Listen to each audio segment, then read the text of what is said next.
Bem-vindos ao programa Nossa Fé, Nossa Vida, transmitido por intermédio do canal 49 na cidade de Fresno, todos os domingos às 7 horas da noite e repetido às terças-feiras às 6h30 da manhã, para aqueles que não podem dormir de noite e que ainda estão acordados às 6h30 da manhã. Eu sou o diácono João Sousa, da Diocese de Fresno e da paróquia de Santa Brígida, em Hanford, fazendo o programa juntamente com a irmã Maria Rosa Branco. Boa noite, irmã. Como é que está? Boa Está noite, boazinha? Graças a Deus. Neste 25 de fevereiro, isto entra mês e sai mês, fevereiro já está acabando, também é mais pequeno, passa mais depressa, mas aqui vamos. Sim, senhora, já estamos na Quaresma, é o segundo domingo. O segundo domingo da Quaresma. Este ano começa muito cedo. Ah, não. Este ano a gente queria celebrar o Valentine's Day e eles disseram é a quarta-feira de cinzas. Não é uma mistura assim muito boa. Muito agradável, não. Em vez de rosas e um bom jantar, é jejum e abstinência. E cinza na cabeça, na testa. E já estamos no segundo domingo. Isto já vai passando. Sim, senhora. A irmã quer ler a primeira leitura da missa de hoje? Pois vamos ler a primeira leitura, que é do livro do Gênesis. Naqueles dias, Deus quis pôr à prova Abraão e chamou-o. Abraão. Ele respondeu, aqui estou.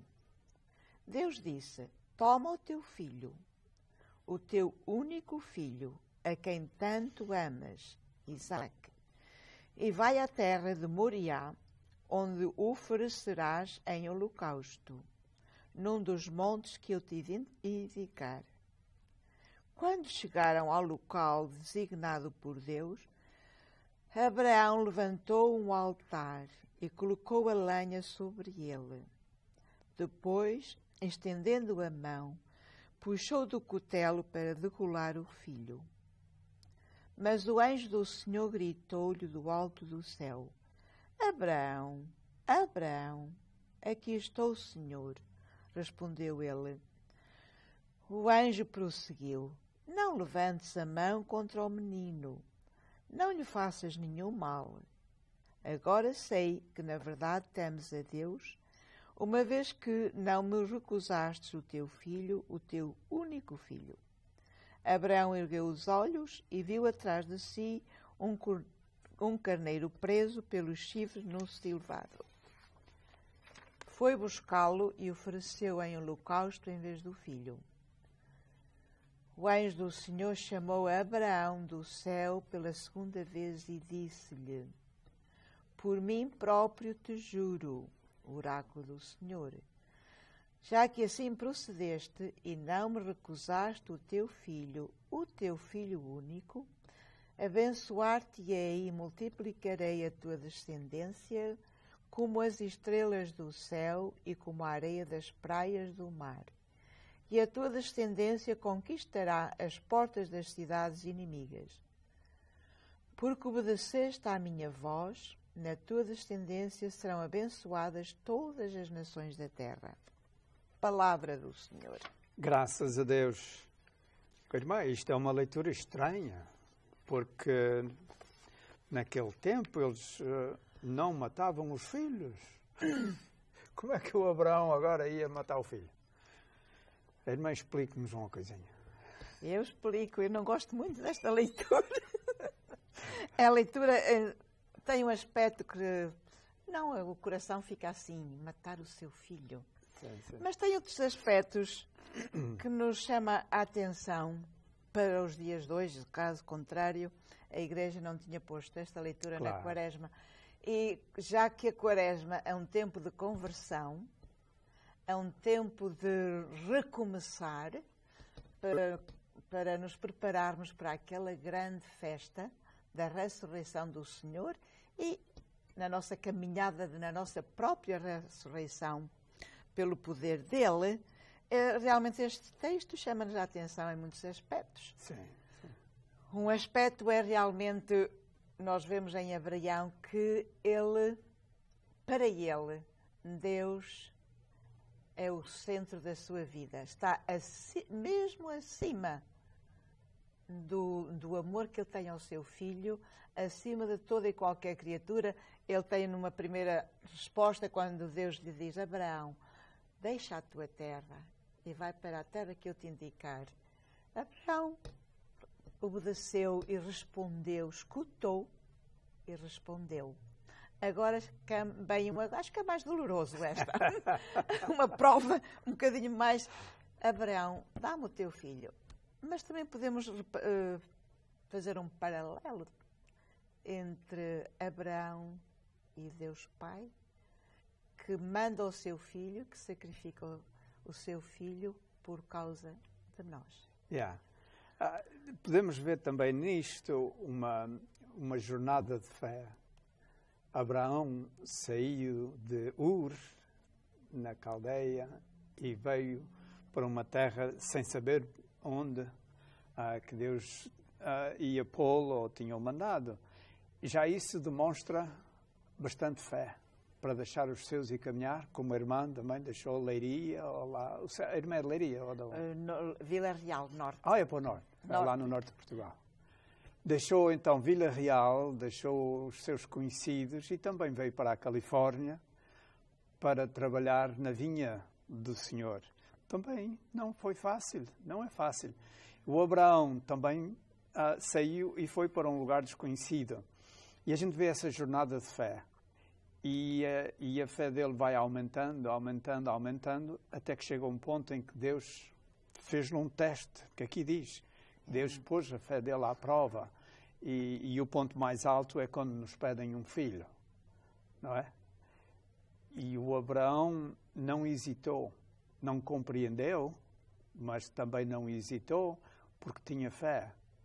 E isso para nós é um exemplo, e sobretudo nesta altura da Quaresma, em que a gente está procurando melhorar a nossa caminhada de fé, aumentar a nossa fé em Deus, e estamos também olhando para exemplos, pessoas que para nós foram grandes exemplos da fé, nos tempos modernos, a Madre Teresa, por exemplo, na Índia, São João Paulo II e Santa Madre Teresa, e João Paulo II, e assim por diante.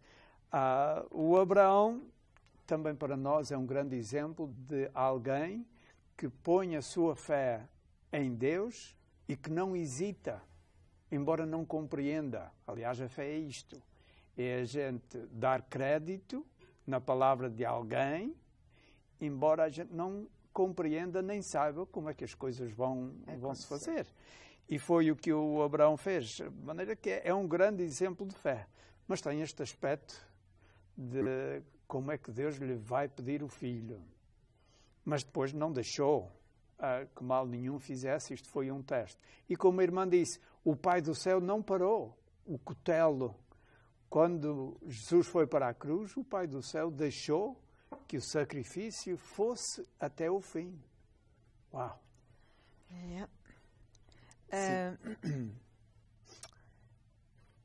E então, o que mais é que a gente vê aqui? Eu quero dizer, nós podemos dizer, pronto, Abraão, um grande modelo de fé, mas ao ler esta leitura, Maria tem que aparecer aqui, porque Deus cortou os planos de Nossa Senhora. Não é? Ela é o plano dela. E cortou os de Abraão? Cortou os de Abraão, cortou os dela, e nós vemos na Anunciação que ela diz: isto é impossível. Yeah. Tu me estás a dizer, não cabe nesta cabeça. Não, mas confiou. Uhum. Mas confiou em Deus. E tenho a certeza que Abraão também, além da fé, a confiança estava unida. É. E depois podemos ver os cristãos de hoje, se for ao mundo oriental e não só, onde os cristãos são tremendamente perseguidos, em que eles expõem a sua vida para assistir à Eucaristia, para manifestar a sua fé, e em muitos casos, muitos deles têm sido mortos por bombas ou perseguidos. Nós vemos que realmente a atitude de Abraão tem-se prolongado ao longo da história da Igreja. Não parou ali. A fé e a confiança em Deus vão ao longo. E depois vemos também nas nossas próprias vidas. Sim, sim. Que realmente nós não é um caso dramático, uma situação dramática como Abraão, ou mesmo como Nossa Senhora, ou até mesmo com os cristãos perseguidos, mas na nossa jornada de fé, como o diácono João mencionou, nós também temos que estar atentos e transformar a nossa mentalidade de uma mentalidade burguesa, de uma mentalidade comercialista, em valores sobrenaturais e cristãos. Eu gostei da comparação que fez com Nossa Senhora. Eu nunca tinha pensado nesse aspecto. Há muita coisa em comum entre o Abraão e a Nossa Senhora. E pensando nisso, vê-se que com o Abraão, Deus poupou-lhe o filho. Com Nossa Senhora, Deus não poupou o filho. Não é só o filho do Pai Eterno, é também o filho de Nossa Senhora. E quando Deus pediu o filho para redimir o mundo, não parou a meio, deixou ir até à cruz e até à morte. E Nossa Senhora passou tudo isso. São boas comparações que a irmã faz e que nos ajudam, neste tempo da Quaresma, a refletir também até que ponto é que nós estamos dispostos a dar a Deus o que Ele nos pede. A gente às vezes diz em conversa, Deus está acima de tudo, Deus está em primeiro lugar. Mas depois na prática, já é outra coisa. Na conversa é fácil. Primeiro, amar a Deus e adorá-lo sobre todas as coisas. Mas quando um filho acontece isto, ou quando acontece uma desgraça, a gente queixa-se de Deus e que Ele não está sendo justo, ou não estamos contentes com aquilo que nos caiu no nosso lado, etc. De maneira que o Abraão e Nossa Senhora e tantos outros são grandes exemplos de fé a todo o custo. E a irmã para nós, para mim, a irmã é um exemplo de fé. E o meu diácono João, para mim também. Mas eu vim das ilhas para me juntar à família. E a irmã não foi para isso. O seu sacrifício foi maior.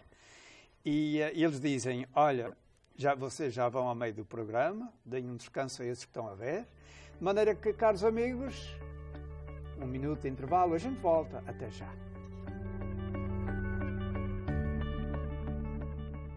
Join KNXT and Holy Spirit Church every Sunday morning at 10 a.m. for a live Mass, the only live Catholic Mass direct from Holy Spirit Church on KNXT, channel 49, 35, and 38 Bakersfield, and streaming live on knxt.tv.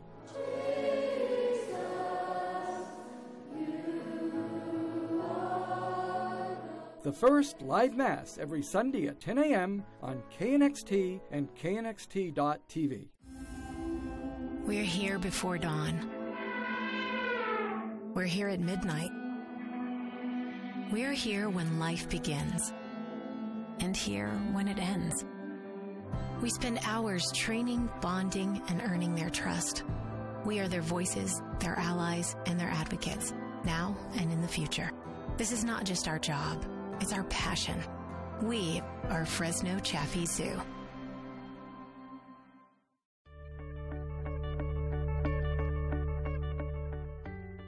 Olá, bem-vindos de novo ao programa Nossa Fé, Nossa Vida.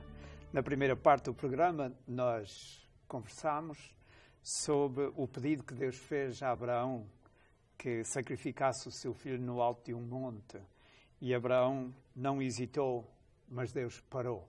E esse sacrifício não se realizou. Mas há uma segunda parte, irmã, que a gente nem teve tempo de falar muito sobre ela. Foi Deus testou, fez um teste à fé do Abraão, e quando o Abraão passou muito bem nesse teste, Deus fez-lhe uma promessa irrecusável. Já que não recusastes o teu filho único, abençoar-te-ei e multiplicarei a tua descendência, como as estrelas do céu, como a areia do mar. Na tua descendência serão abençoadas todas as nações da terra. Grande promessa esta que Deus fez a Abraão pela fé que ele demonstrou em Deus. E então podemos dizer que, na medida em que nós formos fiéis à escuta, àquilo que Deus nos pede, na medida em que escutamos a voz de Deus, isso vai ter uma repercussão tremenda para todo o mundo. Não fica só para nós, mas o mundo vai ser um mundo melhor por causa do nosso sim. Como foi também por causa do sim de Maria e por causa do sim de muitos nossos irmãos. A gente conhece os canonizados, mas sabemos que há muita gente no céu, não tem o nome de canonizado, mas sim foram autênticos santos aqui na Terra. E tudo isso, portanto, o bem que fazemos não fica... E o Abraão foi o primeiro a ter fé no verdadeiro Deus. Ele é o nosso pai na fé. Era o pai da fé para os judeus daquele tempo, mas é também para nós. Foi o primeiro ser humano a quem o verdadeiro Deus se revelou, e a fé dele continuou, que ainda hoje vem, e no nome dele serão abençoadas todas as nações da terra. Grande promessa esta. Bem, caros amigos, nós vamos então, nesta segunda parte do programa, vamos ao Evangelho da missa de hoje. Eu posso ler? Então, claro. Evangelho de Nosso Senhor Jesus Cristo, segundo São Marcos. Naquele tempo, Jesus tomou consigo Pedro, Tiago e João e subiu só com eles para um lugar retirado num alto monte e transfigurou-se diante deles. As suas vestes tornaram-se resplandecentes, de tal brancura que nenhum lavadeiro sobre a terra as poderia assim branquear. Apareceu-lhes Moisés e Elias conversando com Jesus. Pedro tomou a palavra e disse a Jesus: Mestre, como é bom estarmos aqui. Façamos 3 tendas, uma para ti, outra para Moisés e outra para Elias. Não sabia o que dizia, pois estavam atemorizados. Veio então uma nuvem que os cobriu com a sua sombra, e da nuvem fez-se ouvir uma voz: Este é o meu filho muito amado, escutai-o. De repente, olhando em redor, não viram mais ninguém, a não ser Jesus, sozinho com eles. Ao descerem do monte, Jesus ordenou-lhes que não contassem a ninguém o que tinham visto, enquanto o Filho do Homem não ressuscitasse dos mortos. Eles guardaram a recomendação, mas perguntavam entre si o que seria ressuscitar dos mortos. Palavra da salvação. Glória a vós, Senhor. Esta é mais bonita. Também foram ao monte. Também foi no monte. O Abraão subiu com o filho, e aqui Jesus, o Filho de Deus, também subiu ao monte e levou 3 testemunhas. Foram a um alto monte. É interessante como estas epifanias, estas manifestações de Deus, muitas vezes têm lugar no monte. No monte. Irmã, porquê é que Jesus fez isto? A gente tinha que lhe perguntar a ele. A gente sabe. Olha, eu tenho as ideias. Mas a irmã também tem. Nós, anteriormente, Jesus começa a preparar os discípulos para algo que vai ser muito difícil para eles, porque a noção que eles tinham do Messias era uma noção muito diferente. Aqui estamos outra vez, os paradoxos de Deus. A gente acabou de refletir no paradoxo de Deus, Abraão e o filho, e agora vamos novamente para os paradoxos de Deus.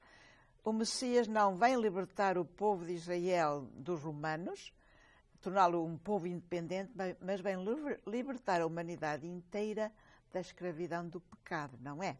Portanto, era muito difícil para os discípulos compreenderem. E se a gente pensar como Jesus é bom, ele realmente quer fortalecê-los na fé, quer como que animá-los, e então tem esta, como o diácono João disse, esta epifania, manifestação esplendorosa, tão esplendorosa que eles ficaram, diríamos assim, de boca aberta.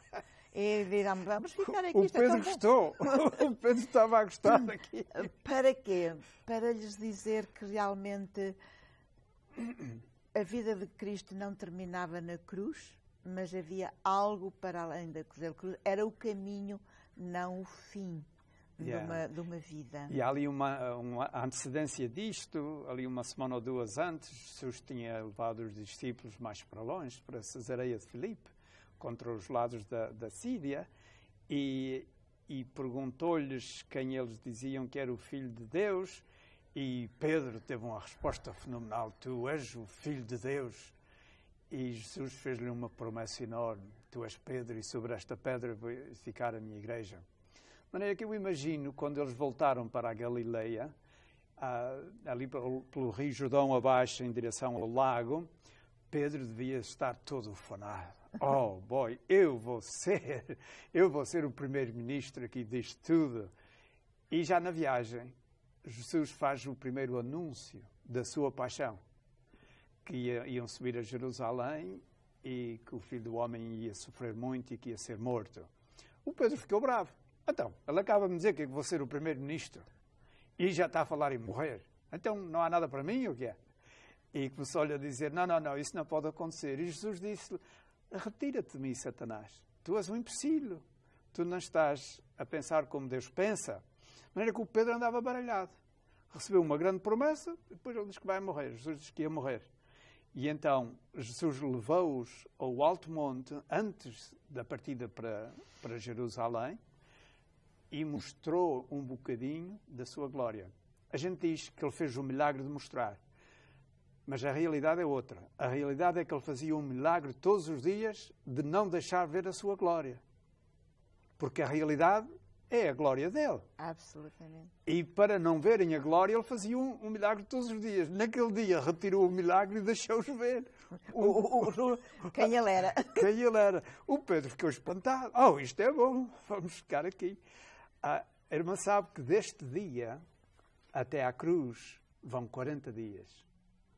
Aliás, se a irmã se lembra, a transfiguração de Jesus é celebrada no dia 6 de agosto. Não é?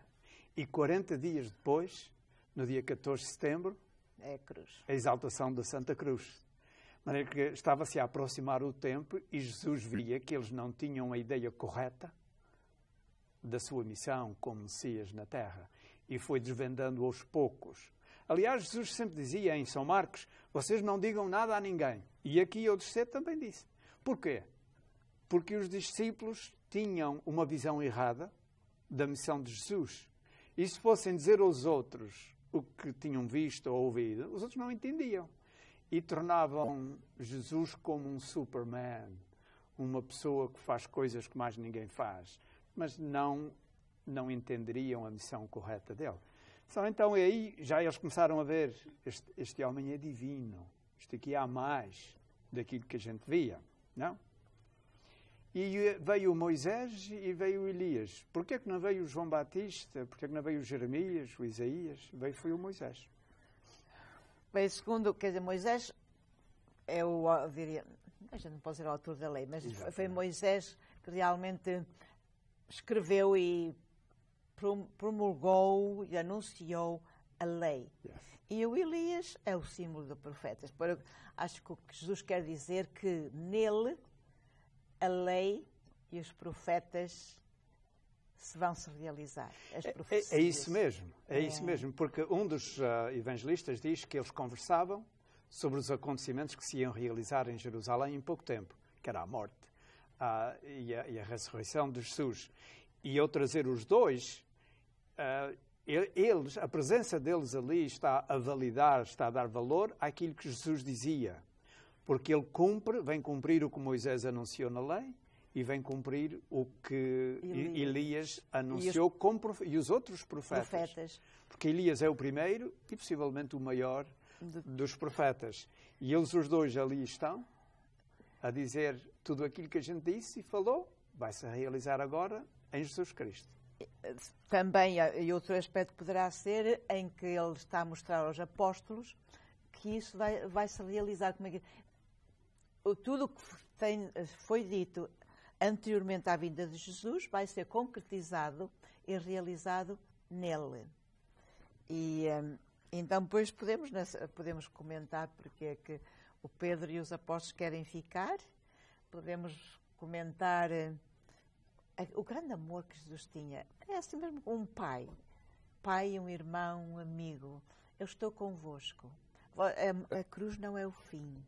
E a gente pensa nas nossas vidas, quando o sofrimento nos bate à porta, ou uma doença, ou uma tragédia, se a gente pode ter a tentação de desanimar, pode ter a tentação, afinal Deus não está comigo. Repete-se muito isto entre nós portugueses, que mal eu fiz a Deus para que isto aconteça. Eu sou uma boa pessoa, sou um bom cristão, vou à missa, que mal eu fiz para que isto me tenha acontecido.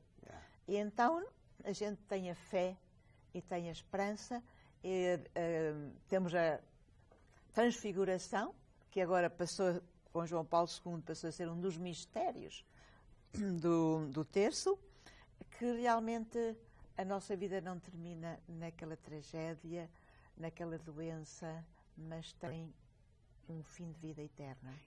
E uma outra lição que podemos tirar daqui é que Jesus foi ao monte e transfigurou-se. Agora, nesta vida que estamos aqui a viver, é uma jornada de fé em direção ao monte, vamos a dizer, e em vez de Jesus Cristo é que se transformar, agora é a nossa vez da gente é que se transformar. E então Deus, pela sua graça, vai-nos transformando dia a dia.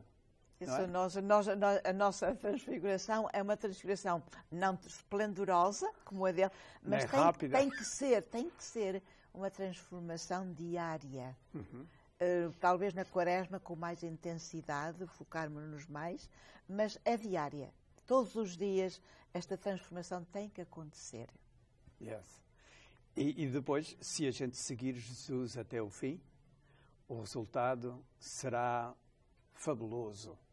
Não, Pedro gostou de estar ali, era um monte. Imagina no céu, com a presença de Deus Pai, com o Espírito Santo, com Jesus Cristo, com todos os santos, com Nossa Senhora. Então aí não sei o que é que o Pedro ia querer construir. Mas, caros amigos, dizem-nos que o tempo nos acabou. Obrigado pela vossa atenção, boa noite e adeus.